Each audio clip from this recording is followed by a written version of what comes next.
બનાસકાંઠા જિલ્લાના પાલનપુર કલેક્ટર કચેરીના મહેસૂલી કર્મચારીઓએ પોતાની લાંબા સમયથી પડતર માગણીઓને લઈને આજે કાળી પટ્ટી ધારણ કરીને વિરોધ નોંધાવ્યો હતો. કર્મચારીઓની માગણીઓ છેલ્લા ઘણા સમયથી અસંતોષાયેલી રહી છે. કર્મચારીઓએ સરકાર સામે સૂત્રોચ્ચાર કર્યા હતા અને કલેક્ટરને આવેદનપત્ર સુપરત કર્યું હતું. આ પહેલા સરકારે માગણીઓ સંતોષવાની બાંયધરી આપી હતી, પરંતુ કોઈ કાર્યવાહી ન થતાં કર્મચારીઓએ આંદોલનનો માર્ગ અપનાવ્યો છે.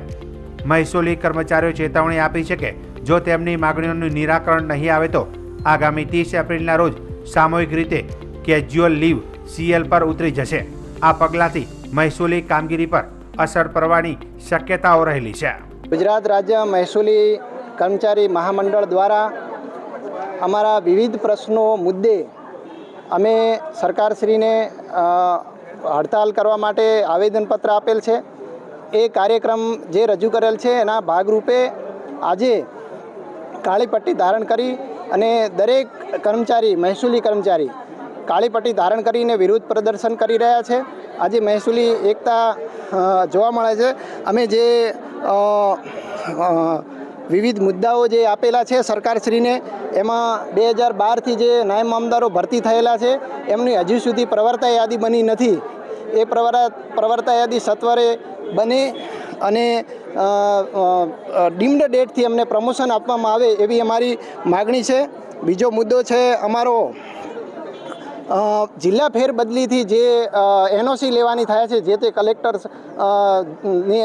એટલે જે તે જિલ્લાની, એ રાજ્ય કક્ષાએથી બદલીઓ થતી હોય. હવે એ માગણી અન્વયે જે તે કલેક્ટરશ્રીઓ ઘણી વખત કર્મચારીઓને એની NOC આપતા નથી. એ NOC હવે મેળવવામાં ન આવે.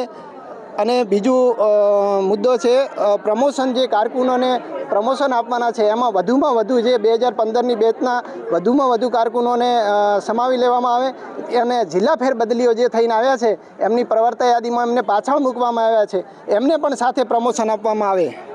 અને અમારો એક ચોથો મુદ્દો છે કે વગર મંજૂરીએ કે ફીડબેકના આધારે જે નાયબ મામલતદારોની જિલ્લા ફેરબદલીઓ કરવામાં આવે છે, એ જે ઓર્ડરો થયેલા છે એ રદ કરવામાં આવે.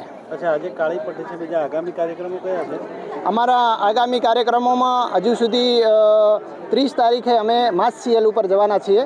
એના પછીનો કાર્યક્રમ આગળ નક્કી કરશું. આપનું નામ? મારું નામ ઈશ્વરસિંહ બારડ, જિલ્લા પ્રમુખ મહેસૂલી કર્મચારી મંડળ બનાસકાંઠા.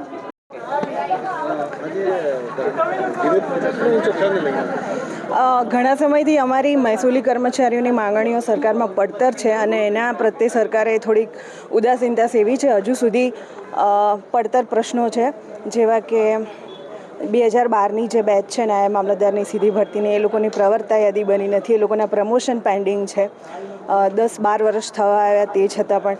પછી જે નાયબ મામલતદારોની જિલ્લા ફેરબદલી કરવામાં આવી છે એના પણ ઘણા પ્રશ્નો છે. તો આવા બધા 3-4 પ્રશ્નોને લઈને આજે અમારી કાળી પટ્ટી ધારણ કરીને અમે લોકોએ વિરોધ દર્શાવ્યો છે સરકાર સામે. અમે એવી આશા રાખીએ છીએ કે સરકાર અમારી માગણીઓ સાંભળે, ધ્યાને લે અને એનું ત્વરિતમાં ત્વરિત નિરાકરણ લાવે. મારું નામ મેઘા જોશી, ડેપ્યુટી મામલતદાર.